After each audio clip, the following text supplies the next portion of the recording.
2 నిమిషాలు మాట్లాడమంది. నేనేమో 5 నిమిషాలన్నా మాట్లాడతానని అడుగుతున్నా. మా ఇద్దరి మధ్య బేరం కుదరటం లేదు. మాట్లాడేది ఎవరి గురించి? పవన్ కళ్యాణ్ గురించి. పవన్ కళ్యాణ్ గురించి మాట్లాడాలంటే 2 నిమిషాలు మాట్లాడటం కంటే చాలా థ్యాంక్స్ అండి, సంతోషం అని వెళ్ళిపోవచ్చు. అలా చేయనా సార్? 2 నిమిషాలు ఇక్కడ, 3 నిమిషాలు నాతో ఫోన్లో మాట్లాడరా? Okay sir. ఒకటి ఇప్పుడు ఇక్కడి నుంచి లెక్కేసుకోండి టైము, ఇందాకది కాదు.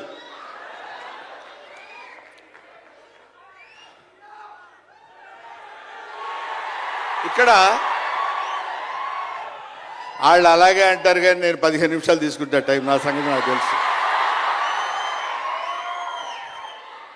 పవన్ కళ్యాణ్ గారి గురించి నేను ప్రత్యేకంగా చెప్పాల్సిన అవసరం లేదు.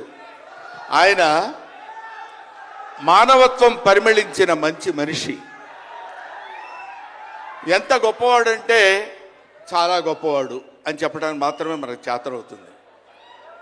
చిన్నప్పటి నుంచి ఆయన 17వ సంవత్సరం నుంచి నేను చూస్తున్నటువంటి వ్యక్తిగా నాకు తెలుసు. అప్పటి నుంచి ఇప్పటి వరకు ఏదో ఏదో ఏదో చెయ్యాలి అనేటువంటి తపనతోటి సమాజానికి ఏదో ఉపయోగపడాలి, I want to do something for the society sir అని చెప్పినప్పటి నుంచి ఇప్పటి వరకు నాకు తెలుసు. అప్పటి నుంచి ఇప్పటి వరకు ఎదురు లేకుండా తనంతట తను వేసుకున్నటువంటి బాటలో నడుస్తూ వెళ్ళాడు తప్ప ఎవరి బాటలో నడిచి వెళ్ళలేదు Pawan Kalyan. Mind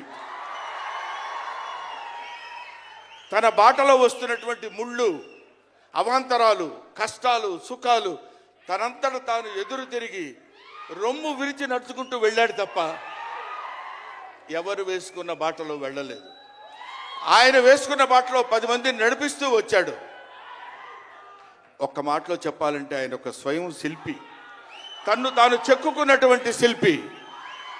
he's effort పెట్టి కష్టపడి పైకి వచ్చిన వ్యక్తి కాదు, హీస్ డెస్టినేషన్. నాకు తెలిసి ఆయన జీవితం ఒక అద్భుతమైనటువంటి సౌందర్యవంతంగా కళాకృతిగా తీర్చిదిద్దినటువంటి వ్యక్తి. ఈయన దేవుణ్ణి ఎందుకు నమ్ముకున్నాడు అనేటువంటి ఆలోచన మనకు వస్తే, ఏదో ఒక మధ్యతరగతి కుటుంబంలో పుట్టినటువంటి వ్యక్తి అలా అలా తను తాను పెంచుకుంటూ వస్తే తెలియదు భగవంతుడు ఎక్కడ ఎలా తలుపు తిప్పుతాడో తెలియకుండా ఆయన తను ఎలా మలుపు తిప్పుకున్నాడంటే, ఈయన సినిమా యాక్టర్ ఏంటి, ఎవరితో మాట్లాడు, ఎటు పక్కన నిలబడతాడు, ఈయన సినిమా యాక్టర్ ఏంటి అని మనం అనుకుంటే, కాదురా నువ్వు సినిమా యాక్టర్ అయి తీరాలని చిరంజీవి గారు, సురేఖ గారి ప్రోత్సాహంతో అక్కడ అమ్మాయి ఇక్కడ అబ్బాయి అనే సినిమాలో యాక్ట్ చేశాడు. పోనీ యాక్ట్ చేశాడు, అలా అయిపోయింది. అయిపోయిన తర్వాత అంతటితో ఆగాడా? మళ్ళీ ఎందుకు తిరిగాడో ఈ పొలిటికల్ లైన్లో తిరిగాడు. ఇది ఆయన చేసుకుంది కాదు, ఇది ఒక డెస్టినీ ఆయన నడిపిస్తుంది. అలా తిరిగి తిరిగి తిరిగి లేచిన కెరటం గొప్పది కాదు, పడి లేచిన కెరటం గొప్పది. ఎంతమంది ఎన్నైనా అనుకోనివ్వండి, సముద్రం అంతా ఒకసారి ఎదురొచ్చి గుండెల మీద కొట్టినా సరే స్ట్రైట్గా నిలబడి చెప్పగలిగినటువంటి ఏకైక వ్యక్తి మా పవన్ కళ్యాణ్. ఆ రాయి అలా నిలబడి ఉంటుందంటే సముద్రం వచ్చి గుద్దుకొని వెనక్కి వెళ్ళిపోవాలి తప్ప అది కదలదు. అది ఆయన గొప్పతనం కాదు, దిస్ ఈజ్ ఆల్సో డెస్టినీ. ఆయన అలా రుచించబడ్డ అటువంటి వ్యక్తి ఇన్ని అవమానాలు, ఇన్ని భయంకరమైన సిచ్యువేషన్ అంతా తిరగబడి ఈయన మినిస్టరా, ఈయన డిప్యూటీ సీఎమ్మా, ఇది ఆయన గొప్పతనం కాదు, దిస్ ఈజ్ ఆల్సో డెస్టినీ. ఇదంతా ఆయన నమ్ముకున్నటువంటి పరమేశ్వరుడు లిఖించినటువంటి ఒక అద్భుతమైనటువంటి సిచ్యువేషన్ అయింది. అందువల్ల పవన్ కళ్యాణ్ గారు బతుకు మీది చావు మీది, బతుకంతా దేశానిది అంతే. పుట్టుక మీది చావు మీది, ఈ రెండే మీవి. అలాగా తన ఎందుకండి ఆయనకి మేము ఎన్నోసార్లు చెప్పాం, మమ్మల్ని మామూలుగా నేను పెద్దవాడిని కాబట్టి డైరెక్ట్గా తిట్టలేక చిన్న మందలింపించినది. ఎందుకంటే మనకి ఆ రాజకీయాలండి ఎందుకండి. ఎప్పుడైతే మూర్ఖత్వం అనే పదం మనం వాడతాం, కానీ మూర్ఖత్వానికి ఇంకో పదం ఏంటంటే పట్టుదల. పట్టుదల ఉంటే ఏదైనా చేయగలం. నువ్వు నా దగ్గరికి రావద్దు సుమా, వెళ్ళు. పట్టుదల ఉంటే మనం ఏమైనా చేయగలం అని చెప్పడానికి మహానుభావులు ఎంతో మంది పట్టుదలతో పెరిగారు, పుట్టారు, పెరిగారు. ఒక లాల్ బహదూర్ శాస్త్రి పట్టుదల, ఎడం చేత్తో కుడి చేత్తో పుస్తకాలు పట్టుకొని ఎడని చేత్తో గంగానది ఈదుకుంటూ వెళ్ళి చదువుకున్నటువంటి దాదాసాహెబ్ ఫాల్కే అంబేద్కర్, ఆయన పట్టుదల. ఎంతమంది చెప్పినా వినకుండా నేను I want to know the truth అని చెప్పినటువంటి రమణ మహర్షి పట్టుదల, రామకృష్ణ పరమహంస పట్టుదల. వీళ్ళందరూ పట్టుదలతో పుట్టారు, పట్టుదలతో పెరిగారు, కాబట్టే ఇవాటి వరకు ఇలా నిలబడగలిగారు. ఇప్పుడు నేను చెప్పేది, రేపొద్దున ఆయన ఎంత గొప్పవాడు అవుతాడనేది మనం నిర్ణయించలేము, మన చేతుల్లో లేదు. ఇవాళకి ఈ స్టేజ్కి వస్తాడని మనం అనుకోలేదు. ఇక తర్వాత ఏ శిఖరాలను అధిరోహించబోతున్నాడో అది ఆయన చేతుల్లో లేదు, మన చేతుల్లో లేదు. సకల సృష్టి స్థితి రేఖాడుడైన భగవంతుడి చేతుల్లో ఉంది. కాబట్టి ఆ నిర్ణయించినటువంటి ఆ డెస్టినీని నమ్ముకుని వెళ్ళేటువంటి మనిషి కాబట్టి ఆ మహానుభావుడు ఇంకా ఇంకా ఇంకా ఎన్నో స్థితులకు వెళ్ళాలి, ఎన్నో స్థితులను అధిరోహించాలి అని మనం కోరుకుందాం. అధిరోహించి తీరుతాడు.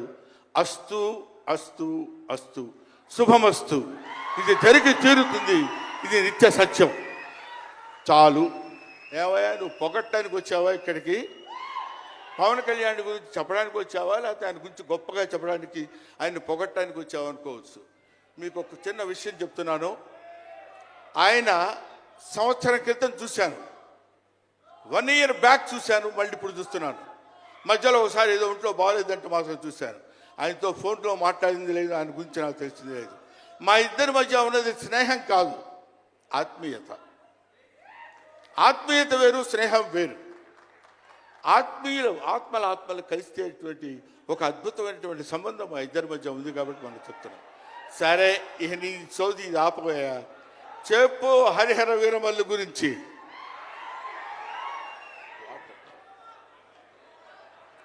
హరిహర వీరమల్లు, ఇందాక తమ్ముడు భరణి చెప్పినట్టు, శివుడు ఒక్కడొస్తేనే, శివతాండవం చేస్తే 14 లోకాలు దద్దరిల్లిపోతాయని చెప్తారు. అవునా?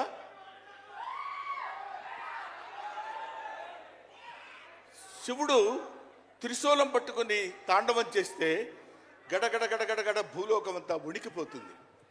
అటువంటి శివుడు వస్తున్నాడు. విష్ణుమూర్తి సుదర్శనాన్ని వదిలితే ఎంతో మంది శిశుపాల నుండి సంహరించగలిగిన శక్తి ఉంది అతనికి. ఒకడు హరుడు, ఒకడు హరి. విష్ణుమూర్తి, శివుడు వీళ్ళిద్దరూ కలిసి వస్తున్నాడు. హరిహర వీరమల్లు పేరుతో వచ్చినటువంటి హరిహర.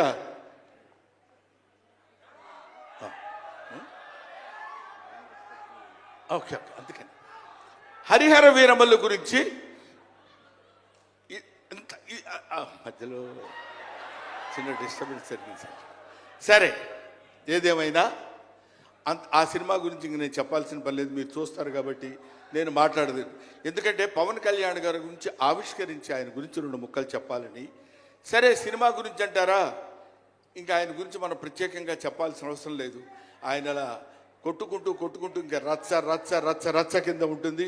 ఇప్పటికే పవన్ కళ్యాణ్ గారు, మరి ఆయన జాతకం ఏంటో నాకు తెలియదు, ఇలాంటి స్టైల్. అప్పుడెప్పుడో ప్యాంటు మీద ప్యాంట్ వేసుకుంటే స్టైలు. ఆయన కారణజన్ముడు కాబట్టి ఇంకా నన్ను అనవసరంగా వెనకాల జుట్టు పట్టుకొని లాక్కి వెళ్ళిపోయేటట్టుంది సుమ, మా అమ్మాయి. కాబట్టి I wish you all the best. ఎప్పటికైనా మీ ఒళ్ళో తలపెట్టుకుని ఎక్కెక్కి ఏడవాలని పవన్ కళ్యాణ్ గారు. Thank you very much. మిమ్మల్ని ఇద్దరిని చూస్తే మాకు స్వామి నదికి పోలేదా సీన్ గుర్తొస్తుంది. Thank you so much Brahmanandam గారు. మనకి టైం రెస్ట్రిక్షన్స్ ఉన్నాయి కాబట్టి ఆ టైంలో క్రమశిక్షణ పాలించాలి.